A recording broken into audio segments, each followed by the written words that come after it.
네, 여러분 안녕하십니까? 11월 20일 목요일 아침입니다. 자, 오늘 여러분들께서 아주 고대하셨던 엔비디아 실적 발표도 된 날이고요. 여러 가지로 시장에 좀 안개가 좀 거칠 수 있을까요? 그런 기대감 가져보면서 오늘 이데일리 신문 뉴스 브리핑 시작을 해보겠습니다. 반도체 얘기 당연히 오늘 좀 먼저 좀 해야 될 것 같습니다. 앞서 조민재 앵커가 엔비디아 이번 3분기 실적에 낸 내용, 그다음에 4분기 가이던스까지 아주 자세히 잘 설명해 주셨기 때문에 그 내용을 담아내서 이제 오늘 이 내용으로 가보도록 하겠습니다. 지금 반도체는 뭐 죄다 쇼티지입니다. 뭐 HBM은 두말할 것도 없고 HBM은 뭐 내년 거 다 판매 완판됐다는 얘기 나오고 있는 상황이고요. 여기에 이제 DRAM 쪽에 다른 쪽, 예를 들어서 DDR5부터 뭐 GDDR 또는 LPDDR 등등등 각종 이제 DRAM 쪽의 다양한 그런 상품들이 좀 죄다 쇼티지 쪽으로 좀 분위기가 다 가고 있는 그런 상황입니다.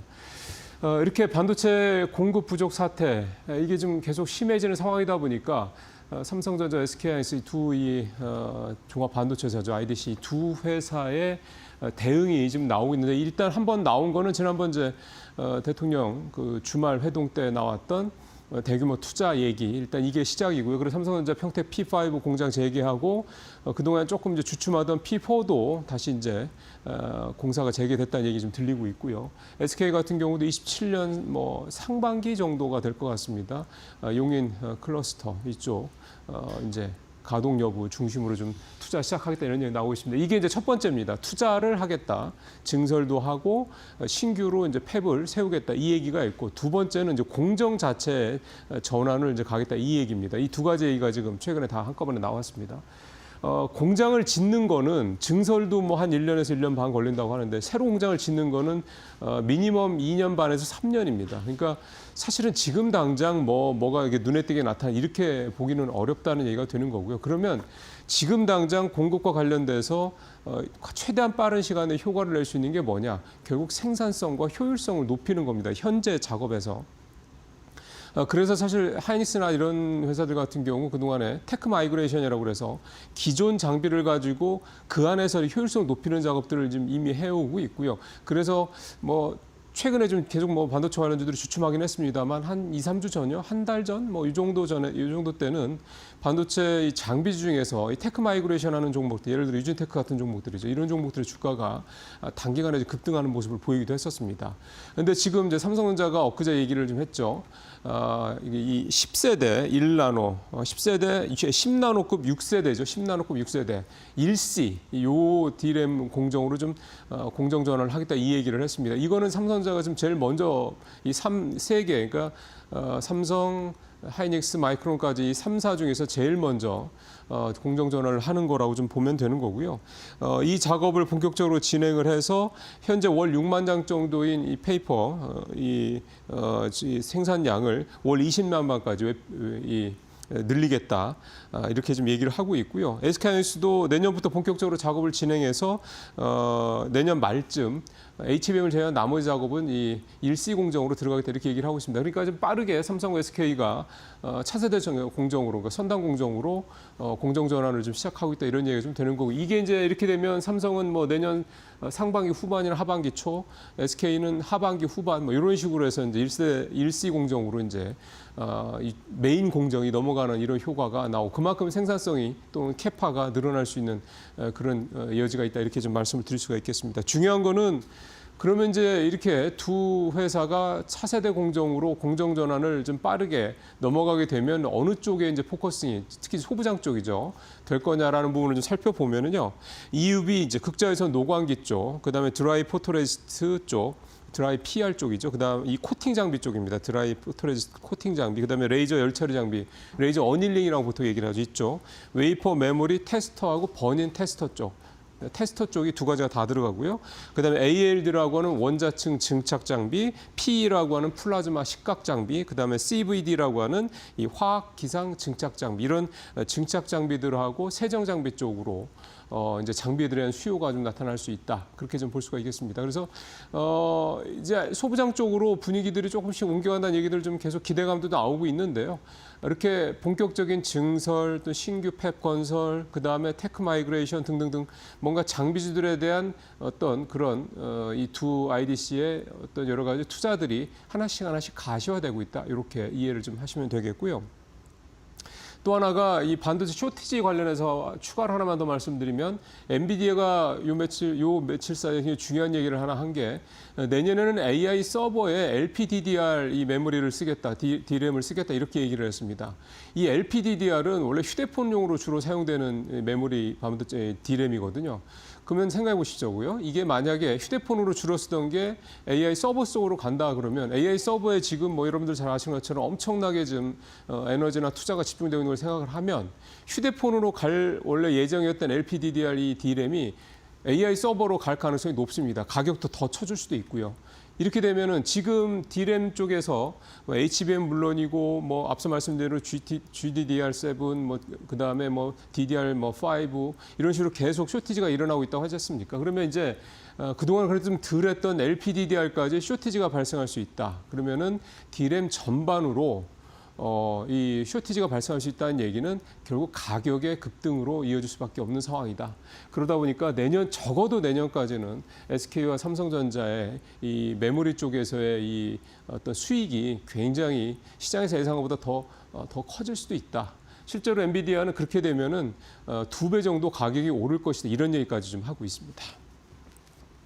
자, 이제 빠르게 국내 뉴스 세 가지 좀 전달해 보겠습니다. 스테이블코인 입법이 좀 표류하고 있습니다. 원래 연내 제목에서 보시는 것처럼 연내 법안이 좀 나올 것으로 좀 예상을 했는데 디지털 자산 기본법은 좀 나와 있는데 이게 지금 정부하고 그러니까 정부 여당하고 그다음에 이제 그 금융 당국 쪽하고 조금 이제 불협화음이 좀 있는 상황인데 불협화음이라기보다는 갈등 뭐 이런 쪽보다는 서로 의견이 좀 다른 거죠. 보시죠.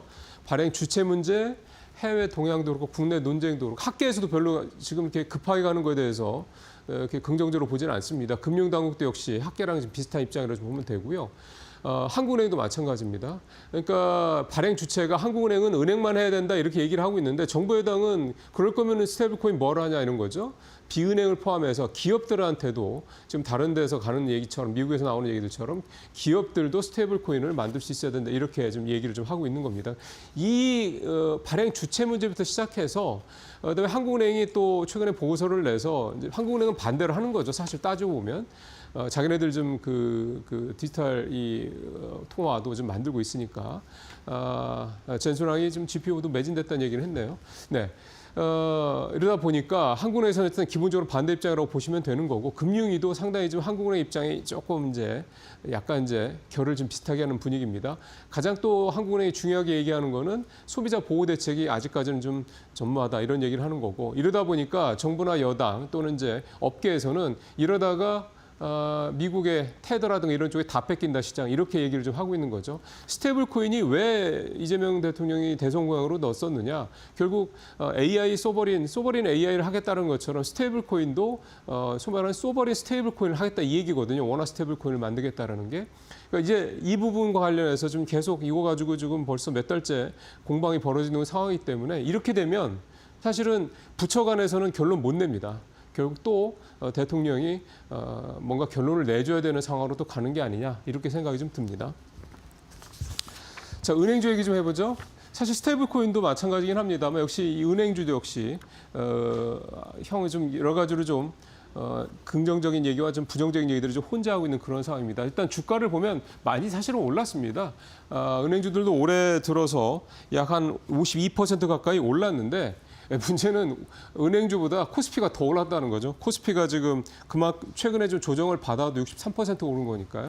자, 보시죠. 그러면 이제 이 은행주들이 지금 어떻게 될 거냐 이 부분인데 최근에 한 증권사에서 내년이 은행주들이 국민주가 되는 원년이다. 될 것이다라는 그런 리포트를 내놔서 좀 주목을 좀 받고 있습니다. 그러면 국민주가 되려면 어떤 조건들이 있어야 될까요? 기본적으로 좀 안정적인 성장을 꾸준히 해야 된다는 얘기입니다. 흔한 말로 이제 미국식으로 이제 차트가 우상향을 꾸준히 해야 된다. 이제 이런 얘기가 좀 되는 거죠. 차트가 우상향을 하려면 실적이 꾸준히 계속 좋아야 된다는 얘기입니다. 그러니까 사실 실적 문제만큼은 은행주들이 뭐 크게 걱정을 하지 않아도 될 것 같다는 얘기가 들고, 왜냐하면 뭐 이재명 정부 들어서 뭐 가계대출 규제를 하니까 은행들의 어떤 수익성이 좀 떨어진 게 아니라 생각을 하는데 아닙니다. 지금 기업 투자를 굉장히 활성화시키고 있기 때문에 소위 말하는 이제 기업 금융 쪽은 굉장히 좋아지게 됩니다. 올해도 좀 그렇고요. 그러다 보니까 그 부분은 크게 걱정하지 않아도 될 것 같고, 환율 문제와 관련돼서도 뭐 환율이 이렇게 오르면 아무래도 좀 뭐 그때 얘기했던 뭐 CET1 같은 거, 보통 자본 비율 같은 이런 데서 이게 좀 14% 이하로 떨어지니까 은행주들이 뭐 배당을 할 수 있는 여력이 줄어드는가 이런 얘기도 하는 건데, 그것도 1,500원 넘기 전에는 크게 걱정하지 않아도 된다라고 은행 쪽에서 이미 밝힌 바가 있고, 그래서요. 중요한 거는 더 좋은 게 이 세제 혜택도 좀 도입이 되고요. 배당 관련해서 배당수도 분리과세 해당이 되면 아무래도 배당을 많이 줄 수 있는 회사가 더 유리하겠죠. 또 하나가 비과세 배당이라는 게 도입이 될 가능성이 있습니다. 이게 도입이 좀 되면은 개인 투자자들은 배당을 받는 거에 대해 세금도 안 내는 거니까 상당히 좀 의미가 있게 되는 건데, 감액 배당이랑 비슷한 얘기가 좀 되는 거죠. 우리금융지주가 올해 4분기에 일단 이거를 먼저 도입을 하고요. KB, 신한, 하나, 나머지 3대 금융지주사들도 2027년쯤 도입을 하겠다는 얘기가 좀 나오고 있습니다. 그러니까 은행주들은 화려하진 않은지 모르겠지만 배당 많이 주고 꾸준히 성장을 하고 이렇게 이제 볼 수 있다, 이런 얘기가 좀 되겠습니다. 그래서 어찌 보면 은행주들이 금융주 중에서 이게 약간 뭐랄까요, 무게중심을 딱 잡아주는 그런 상황들이 계속 되지 않겠느냐, 이런 기대감도 좀 가져봅니다.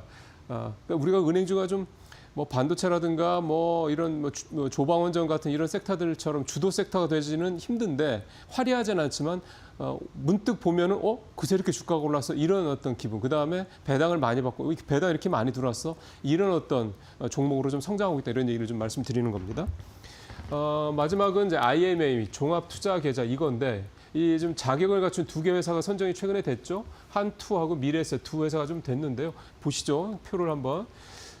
자세한 내용은 이제 표를 보시면서 좀 들으시면 되겠고요. 중요한 거는 이 한투나 미래가 이 IMA 자격을 확보를 해서 도대체 어떻게 할 거냐. 그래서 얘네 두 회사가 증권업계에서 단독, 그러니까 좀 주도적으로 아주 눈에 띄는 그런 성과를 낼 것이 이 기대감입니다. 왜냐하면 지금 이 IME 이거 허가를 내주면서 한국판 골드만삭스를 키우겠다, 이런 얘기를 했단 말이에요. 골드만삭스는 여러분들 잘 아시는 것처럼 대표적인 IB, 즉 투자은행이죠.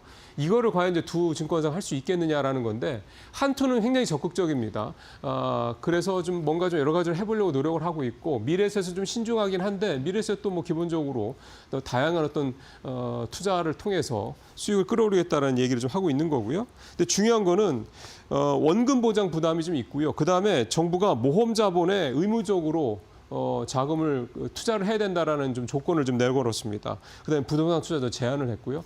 그러니까 좀 한국판 골드만삭스를 키우겠다고 하는데 규제가 좀 적지 않습니다. 그래서 이런 부분들을 이 두 증권사들이 어떻게 좀 잘 풀어나가면서 그야말로 한국판 골드만삭스가 될 수 있겠느냐. 이 두 회사가 이거를 잘 해야, 좀 전에 뭐 키움증권도 좀 표에 나왔습니다만, 쿠발 이 증권사들도 여기를 할 거냐 말 거냐에 대한 그러니까 그런 어떤 여러 가지 판단을 할 수 있을 것 같습니다. 오늘 여기서 마치도록 하겠습니다.